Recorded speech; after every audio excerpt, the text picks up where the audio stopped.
I want to suggest now that you really put on your thinking hat. I have a paper here that was written by a gentleman who has since passed away. He was a great Canadian. His name was Dr. Lawrence Rampell. And when I first moved back to Canada from the United States about 8 years ago, Dr. Rampell was sitting right here where Mr. Kavuk, the great photographer, is sitting. And this man took more notes than anyone I had ever seen in a seminar. I honestly thought if I could have got a copy of his notes that I would have probably had a transcript of what I was saying. Now, I made up my mind I'd get to know him after the seminar was over. I wanted to know why he wanted to have all this written. And he introduced himself as Dr. Rampell. I asked him if he was a medical doctor. He said no. And I said, are you a dentist? He said no. And I said, are you a chiropractor? He said no. I said, you want to play 20 questions? And he laughed, you know. And he said no, he had a doctorate's degree in thinking. Now, do you know, he had the only doctorate's degree in thinking that had ever, up till that time, come out of the University of Toronto. It took him 11 years to get it. Every time he went to go down a road, somebody would put a block up in front of him and say, no one has a doctorate's degree in thinking. Now, that's rather odd, especially when you consider that thinking is the highest function of which a human being is capable, and all the great leaders, all down through history, have been in complete and unanimous agreement that you and I become what we think about. Now, play with that for a moment. It's a subject that is not taught in school. It's the highest function of which we're capable. And every great leader that has ever lived all told us that you and I become what we think about most of the time. Dr. Rampell wrote a paper, Tools for Teaching Thinking. He said thinking is a skill which can be learned just as we learn skills such as typing and playing the piano. Now, he said few public schools offer courses devoted expressly to teaching thinking. Rather, we are expected to learn and teach thinking as a byproduct of learning mathematics, reading, science, history, trade, and so forth. And he said we do, in fact, learn a lot about thinking in this way. The trouble is we learn our thinking skills in bits and pieces, and we never put it together as an overall picture.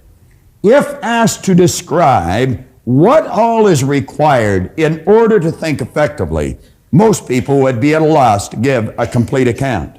Thus, we are unable to assess our own thinking skills or systematically teach the skill of thinking to others. Now, consider this for a moment. When you think in pictures. Check it out.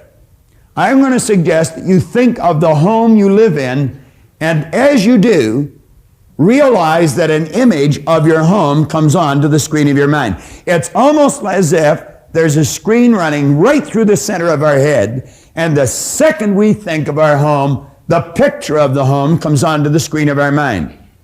Now I want to suggest that you think of your automobile. And the second you think of your automobile, the picture of the home is gone, and the picture of the automobile is there. Think of your kitchen, your backyard. Think of where you work or go to school, and bang, bang, bang, just like that, the picture changes. We literally think in pictures. Now I'm going to suggest that you think of your mind. Now, when most people think of their mind, they get an image of the brain. How many thought of the brain? Quite a few hands going up. And yet, you know, the brain is not the mind any more than the fingernail is. And paradoxically, the fingernail and the brain is the mind. You see, mind is an activity, and body is the manifestation of that activity. And we're going to find out as we go along through the morning and this afternoon that the body is really nothing but an instrument of the mind. Now, your brain is comprised of hundreds of thousands of cells. Into these cells, we impregnate pictures or images. And as we think, we activate that particular group of brain cells, and the picture that's in them flashes on the screen of the mind. Now, I'm going to come back to that in just a moment. Flip over onto page 5 in your exercise book. At the top of the page, it's talking about me and money. Now, when you think of yourself and you think of money, what kind of a picture do you get? Do you know the vast majority of people get a picture of poverty? And what we want to do is take and build cells of recognition in your brain for prosperity. So we're talking about me and money. That's you and your money. Now we say the program was written in the sincere hope that it would lead you. And that's all we could do is lead you. It's like Dr. Billy B. Sharp in Chicago. He said a person will not believe something until they discover it for themselves. So we just actually want to lead you to this new awareness. Well, we want to lead you to the many discoveries that lie within you. And we're going to do that through the repetition of prosperous ideas. What we're going to do is tell you one thing 10,000 times and 10,000 different ways. And we're going to cause pictures to fly on the screen of your mind until you get a clear picture of greatness and prosperity locked up within you, because that's what they're, regardless of whether you understand that or not at this point. Now, we're suggesting that you start to see money. Whenever you think of money, see this stuff as an obedient, diligent servant. You're the master, it's the servant. And don't ever get that equation reversed, or you're going to find yourself in very, very deep trouble. You can use this to provide service far beyond your own physical presence. If you and I had no money, we'd still be able to provide service, but the service that we provided would be confined to our physical presence at any given place or any given time. However, if we had some money, we could provide that service far beyond our own physical presence. So let's make certain that we get that programmed into those cells properly. Now you come down a little further, we're going to say here that lack and limitation can only exist when we make room for them in our mind. But prosperity consciousness knows no lack and it knows no limitation. Now, I want to suggest that you resolve to just completely take the lid off your marvelous mind. Just blow it away. And let the greatness start to flow around in there. Now, flip over to the next page. When we start thinking about money, and we start thinking about ourselves, as I suggested, we get images on the screen of our mind. Now, on page 6, we say throughout your entire Born Rich seminar, your attention is directed at the importance of your mind. The type of thoughts and ideas which occupy your consciousness are of paramount importance in developing prosperity in your life. Your mind is either in an orderly or a confused state. Order must prevail. John mentioned that a little earlier. Order and movement are what necessary. Well, we start with the order. So we say order must prevail in your mind if you ever hope to see it manifest in your material world. Now, you want order in your material world. That means meaningful relationships.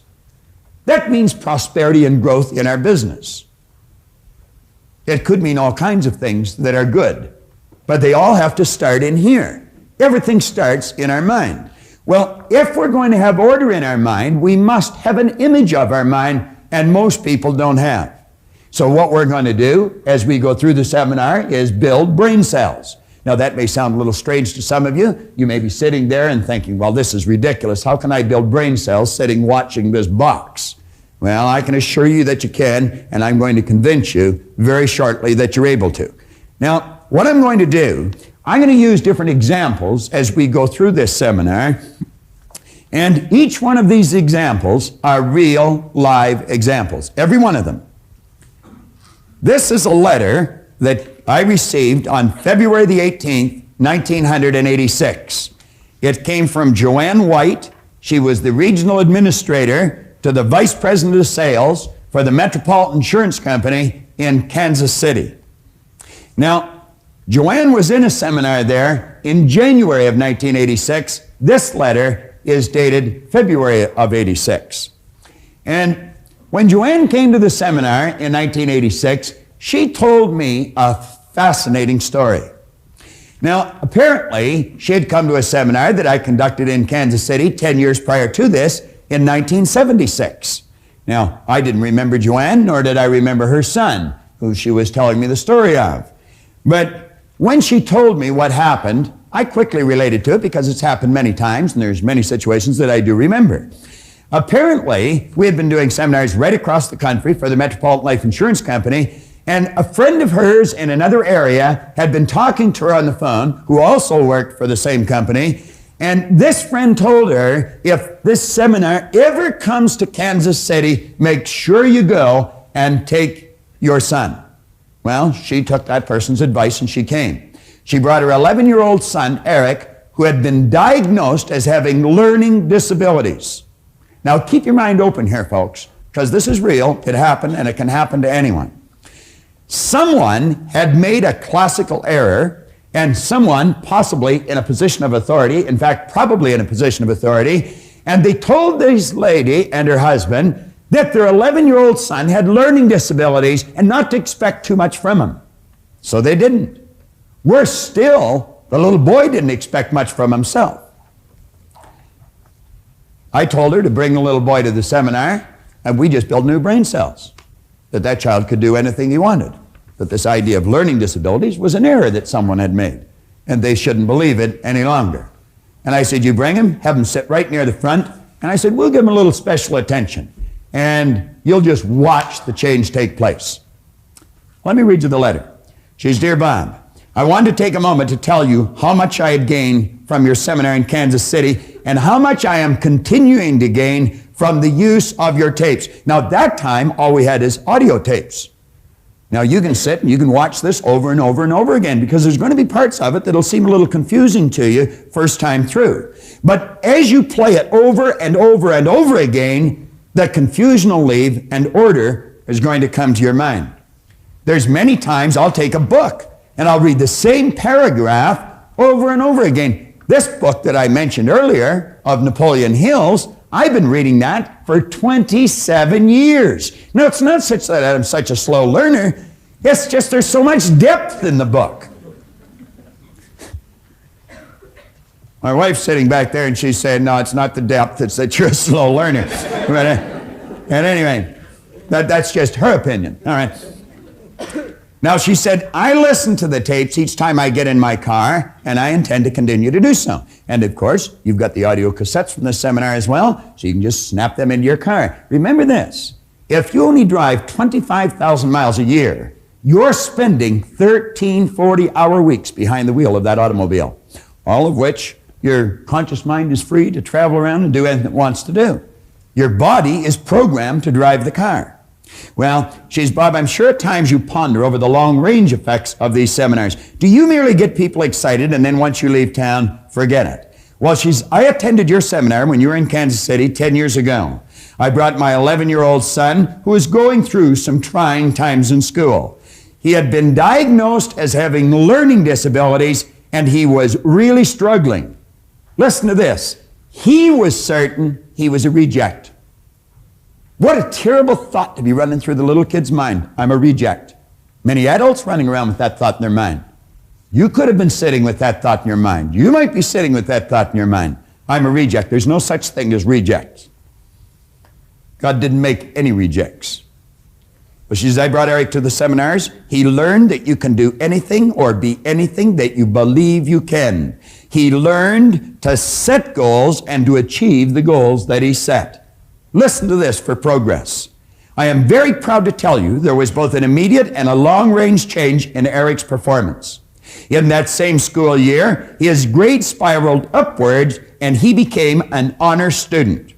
Eric attended Bay State. He is an Eagle Scout. He was listed in Who's Who in American high schools. He was editor of his school paper. He qualified for scholarships, that's plural. He had his choice for college. And at the present time, he's a junior at the University of Missouri, and he's on the dean's list. I feel a great deal of this can be credited to the fact that this 11-year-old boy learned he could do anything he believed he could, and he became a goal setter.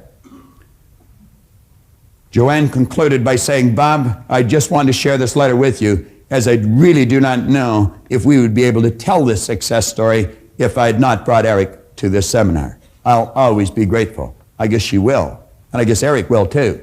And what was the big win? Was it the Who's Who in American high schools? Was it being editor of his school paper? Was it the honors that he accomplished that first year? Was it the college scholarships in college? I don't think so. I don't think any of those things were the big win. You know what the big win was? It was the one single idea that enabled him to do all these things. And one idea can cause you to make the progress this young boy made. We have a gentleman in our audience, I'm not quite sure where he is. He's a good friend of mine, Grant Sylvester. He's the president of Money Concepts for Canada. And Grant Sylvester hired us to conduct these seminars way back in the 70s for a large company that he was a senior executive in. And right across the country, they had a 53% increase in sales. Now that's hundreds of people. That's an enormous increase. I want you to think about that for a moment. Here's an idea that gave this little boy honors in schools, gave Grant's company a 50% increase in sales. So you see, I don't really care what you do. It doesn't matter what you're doing. It's you that counts. And the more you understand you, the better your results you're going to get. Now, I'm going to run through a very quick idea, and it's very simple. Don't let the simplicity of this idea deceive you. What we're going to do is run through a concept and explain just how brain cells are built. Now, I'm going to ask someone from the audience. Nino, you're a good friend. Come on up to the front here for a moment.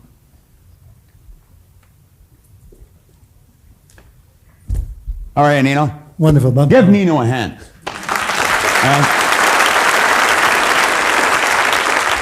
And if you're sitting in your office or sitting at home, I want you to meet one of the best managers I know. Thank you. And I mean that sincerely, and I'm not just saying that to flatter Nino. I'm saying that because of the results that I see as people get. Nino was kind enough to hire my son and daughter-in-law to go to work for them at the beginning of this year, and every month this year, they have earned somewhere between $20,000 and $45,000 a month. Now, you don't do that if you haven't got a real good manager drawing the best out of you. Management is the development of people. It's not the direction of things. So Nino's a very good friend of mine. Now, Nino, I want to ask you a couple of questions. I'm going to do something. What I'd like you to do is hold out your hand like this. All right? Now, I'm going to ask you to close your eyes. Now, I would like you to look at that. I want you to see what that is. I don't want anybody to say anything. I'm going to put it in Nino's hand. You just close your eyes, Nino. I'm going to put this in your hand, and I want you to feel it. Close your hand and feel it. Now, Nino, tell me what that is. It feels like a piece of metal. Well, move your fingers around it and tell me what kind of a metal. What would you use that for? I would imagine to open the door. To open a door. What do you call a piece of metal that opens the door? A key. This guy's a real ham, and he put him in front of a camera, and I'm telling you, he'll take it away. You guessed it right, Nino. You win one of our cassette tapes. That is a key. All right? Now, what happened there? Let's stop and think of what happened. Nino has sensory factors. He can hear, see, smell, taste, and touch. And when your sensory factor touch comes in contact with something, a light message is sent through a nerve passageway in your body. It strikes a group of cells in your brain. Those brain cells are activated, and the picture that's in the cells flash on the screen of the mind. So although Nino was not looking at this, which is a sensory factor, and it'll work that way too, he was touching the key, and that triggered the image on the screen of his mind.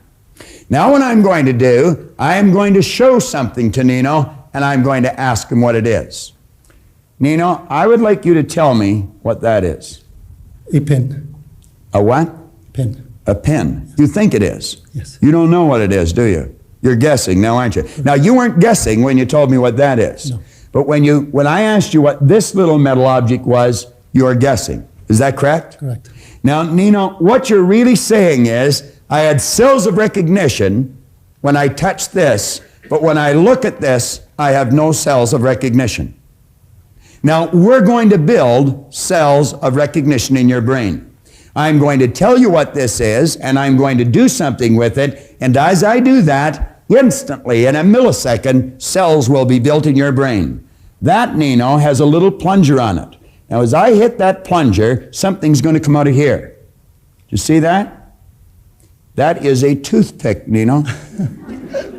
That's what your Aunt Marg gives you when you don't need anything, all right? Now that is a toothpick. Now, that's no big deal, and you could miss the whole message here. But you see, Nino didn't know what that is. You know what he was saying? I don't have any cells of recognition in my brain. Now, when you go home, Nino, you can tell Rose that you built some brain cells this morning. She can love more of you. All right? You take more of her home. But that's exactly what that is. All right? And we just built some brain cells. Thank you very much. Thank you, Nino.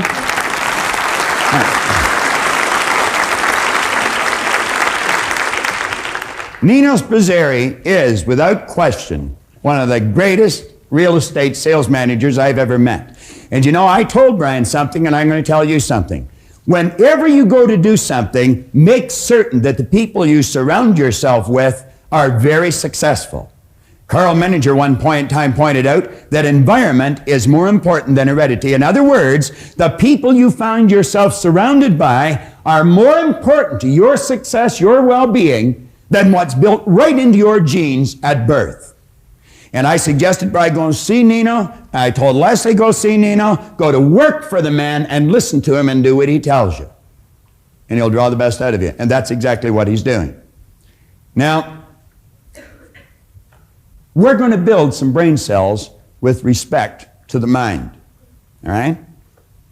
And as we build these brain cells with respect to the mind, we're going to build a picture of our mind right in here. And then as we get that picture in here, we can start making headway and making some of the adjustments that